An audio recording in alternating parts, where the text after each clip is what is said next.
नमस्कार। आज इकोनॉमिक्स की क्लास में आपका स्वागत है। हम लोग इस सेशन का पहला इकोनॉमिक्स का क्लास अटेंड करने वाले हैं। अभी तक आप 6 से लेकर के 8 तक सोशल साइंस में हिस्ट्री, ज्योग्राफी और इकोनॉमिक्स को पढ़ते आए हैं, लेकिन इस क्लास 9th में एक और सब्जेक्ट सोशल साइंस में जुड़ता है, ऐड होता है, जिसको हम इकोनॉमिक्स कहते हैं। इसके लिए हिंदी में हम टर्म यूज करते हैं अर्थशास्त्र। इकोनॉमिक्स के लिए हिंदी में टर्म यूज करते हैं अर्थशास्त्र। हम आज इस सब्जेक्ट को पढ़ने वाले हैं और इकोनॉमिक्स का पहला चैप्टर है the story of village Palampur. Palampur गांव की कहानी। ये एक इमेजिनरी गांव है, विलेज है, जो वेस्टर्न उत्तर प्रदेश के एक गांव जैसा लगता है। हालांकि अब ऐसी स्थितियां आ गई हैं पूरे इंडिया के अधिकांश भागों में कि आप उसे अपने गांव से भी रिलेट कर सकते हैं। जब मैं इन सब बातों पर चर्चा करूंगा आगे तक, तो आप इससे अपने गांव के आसपास भी गौर करें कि क्या हो रहा है, तो आप पाएंगे कि पालमपुर की तरह ही स्थितियां आपके गांव की भी है। तो हम इस चैप्टर को पढ़ने वाले हैं अभी। भारत के अधिकांश गांवों का मेन प्रोफेशन फार्मिंग है, यानी कृषि है। गांव में अधिकांश लोग खेती बाड़ी में लगे हुए होते हैं। इसके अलावा कुछ अदर एक्टिविटी में भी लोग लगे हुए होते हैं, जिसकी मात्रा या परसेंटेज बहुत ही कम होता है इसके तुलना में, फार्मिंग के तुलना में। वो एक्टिविटी है स्मॉल स्केल मैन्युफैक्चरिंग, मतलब लघु विनिर्माण। इसके लिए हम लोग प्रयोग करते हैं तीन शब्द, लघु विनिर्माण। लघु विनिर्माण जैसे लोग गांव में गुड़ बनाते हैं, लोग बांस के प्रयोग से टोकरी बनाते हैं। इन सब कामों में लोग लगे हुए हैं। साथ ही डेयरी और ट्रांसपोर्ट भी अदर एक्टिविटी में शामिल है, जो गांव में लोग करते हैं। आप गांव में देखे होंगे कि कुछ लोग कुछ खास संख्या में गाय या फिर भैंस को पाले हुए हैं और उससे मिले दूध को वे बाजारों में बेचते हैं और उससे अपना जीवन यापन करते हैं, जिसे गांव में लोग खटाल कहते हैं। और ट्रांसपोर्ट में देख लें, वो बस सर्विस हो, वो जीप सर्विस हो, या फिर किसी भी तरीके का सर्विस जो आपके गांव में उपलब्ध है या अवेलेबल है, आप देख लें कि लोग इस तरह की एक्टिविटी में भी लगे हुए हैं। जब हम बात करते हैं किसी प्रोडक्शन की, जब किसी प्रोडक्शन की बात आती है तो उसमें कुछ बेसिक्स नीड होता है प्रोडक्शन को करने में। अब कोई रिसोर्स है, उसको हमें एक प्रोडक्ट के रूप में चेंज करना हो, कन्वर्ट करना हो, तो हमें कुछ बेसिक्स नीड है जो चाहिए ही चाहिए। जैसे natural resource, man made items, human effort और मनी। इसके अलावा भी कई चीजें मायने रखता है, जैसे मार्केट है, ट्रांसपोर्ट है, ये सब। हम पहले बात कर लेते हैं नेचुरल रिसोर्स की। मान लें आप चाहते हैं कि हम जैगरी बनाएं, मींस गुड़ बनाएं, जैगरी, लेकिन आपके पास गन्ना ही नहीं है, शुगर केन नहीं हो, तो क्या आप जैगरी बना सकते हैं? या आपको शुगर बनाना हो और आपके पास नेचुरल रिसोर्स शुगर केन ही नहीं है, तो आप शुगर या जैगरी नहीं बना सकते हैं। इसी तरीके से मैन मेड आइटम से मतलब इंस्ट्रूमेंट से है। आपके पास मान लेते हैं कि नेचुरल रिसोर्स है, वो शुगर केन के रूप में है, लेकिन आपके पास मैन मेड आइटम से इंस्ट्रूमेंट, ऐसा इंस्ट्रूमेंट है ही नहीं कि उस गन्ने से आप रस को निकाल लें, तो आप गुड़ नहीं बना सकते। नेक्स्ट है ह्यूमन एफर्ट। ह्यूमन एफर्ट में हम बात करते हैं कि मानव प्रयास की, कि मानव यदि चाहे ही नहीं कि हमें वस्तु का निर्माण करना है, प्रोडक्शन करना है, तो हो नहीं पाएगा। नेक्स्ट है मनी, और आपके पास ये सब चीजें हैं लेकिन मनी नहीं है। ऐसा भी जरूरी नहीं है कि जिसके पास गन्ने का खेत हो वही गुड़ बनाता हो। कई ऐसे लोग भी हैं, अधिकांश ऐसे लोग हैं जिनके पास गन्ना नहीं है, उनके खेत में गन्ना नहीं उगता है, फिर भी वो गुड़ के उद्योग में है, वो चीनी उद्योग में है। तो उस रॉ मटेरियल को खरीदने के लिए मनी होना चाहिए। और इसके अलावा मार्केट है, ट्रांसपोर्ट सिस्टम है। किसी भी प्रोडक्शन को करने में ये सब फैक्टर्स अपना अहम भूमिका निभाता है। यदि ये ना हो तो हम किसी भी सब्सटेंस को बना ही नहीं सकते, किसी भी नेचुरल रिसोर्स को हम कन्वर्ट ही नहीं कर सकते। अब हम नेक्स्ट टॉपिक बात करते हैं पालमपुर के बारे में। हम इस टॉपिक में बात करेंगे पालमपुर के सोशल इकोनॉमिकल स्ट्रक्चर के बारे में। पालमपुर एक छोटा सा गांव है जो रायगंज कस्बे के नजदीक है और रायगंज से पालमपुर की दूरी लगभग 3 किलोमीटर है। इस पालमपुर रायगंज के नजदीक एक छोटा सा शहर है शाहपुर। शाहपुर पालमपुर से शाहपुर तक जो सड़कें हैं वो पक्की सड़कें हैं और हर एक मौसम में, वो बरसात हो या गर्मी हो या फिर किसी भी तरह का मौसम हो, हर एक मौसम में सड़कें लोग जा आ सकते हैं। इस सड़क पे कोई परेशानियां नहीं होती हैं।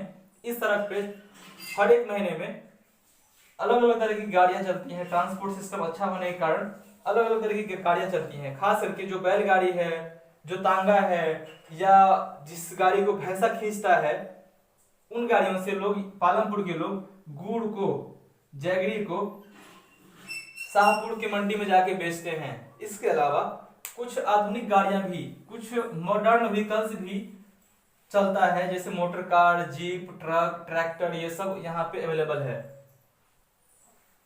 यदि आप, अभी हम बात करेंगे इसके पालमपुर के सोसाइटी की। पालमपुर में टोटल फैमिली 450 है।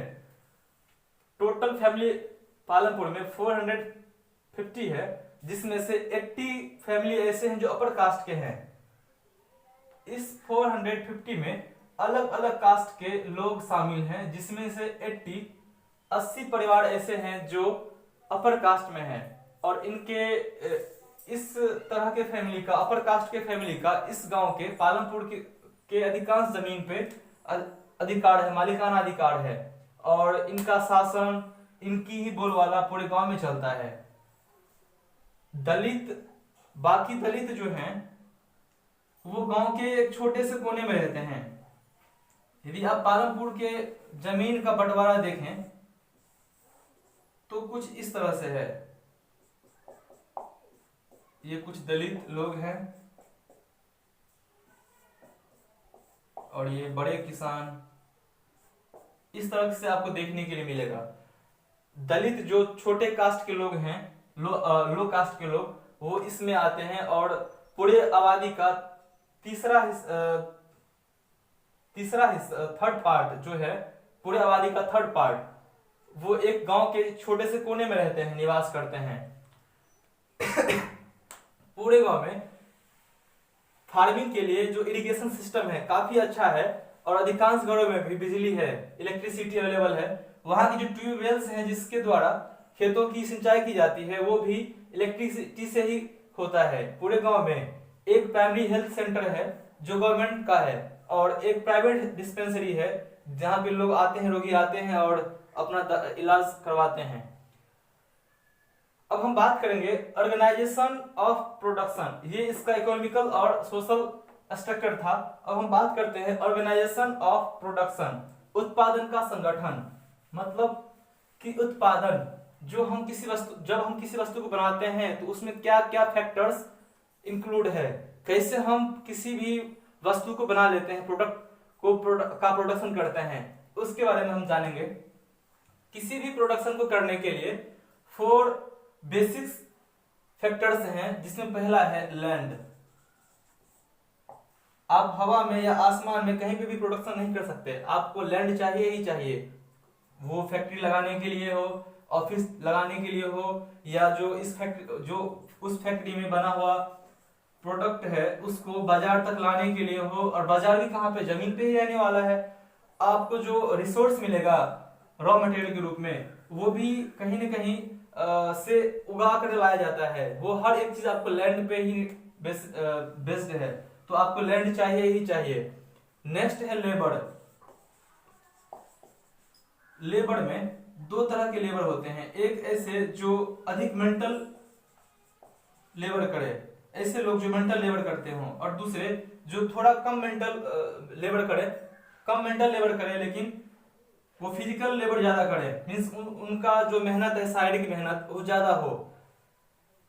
इसमें योग्य और कुशल लेबर की जरूरत पड़ती है जो किसी खास तरह के काम को करने के माहिर होते हैं। नेक्स्ट है फिजिकल कैपिटल। फिजिकल कैपिटल दो तरह के होते हैं, जिसे हम भौतिक पूंजी कहते हैं। फिजिकल कैपिटल को हम लोग हिंदी में भौतिक पूंजी कहते हैं। ये दो तरह का होता है। फर्स्ट है फिक्स्ड कैपिटल। इस फिक्स्ड कैपिटल में टूल्स होते हैं, मशीन्स होते हैं, बिल्डिंग,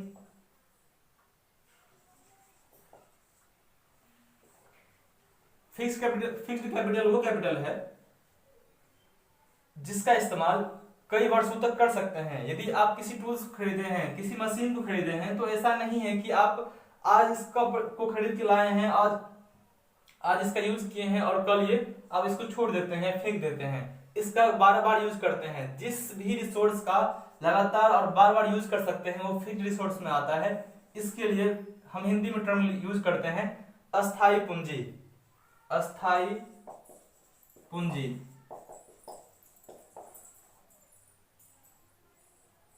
और नेक्स्ट है वर्किंग कैपिटल। ऐसा कैपिटल जिसे हम चल पूंजी भी कहते हैं, जिसे हम चल पूंजी भी कहते हैं या कार्यशील पूंजी भी कहते हैं। नेक्स्ट है वर्किंग कैपिटल, कार्यशील पूंजी।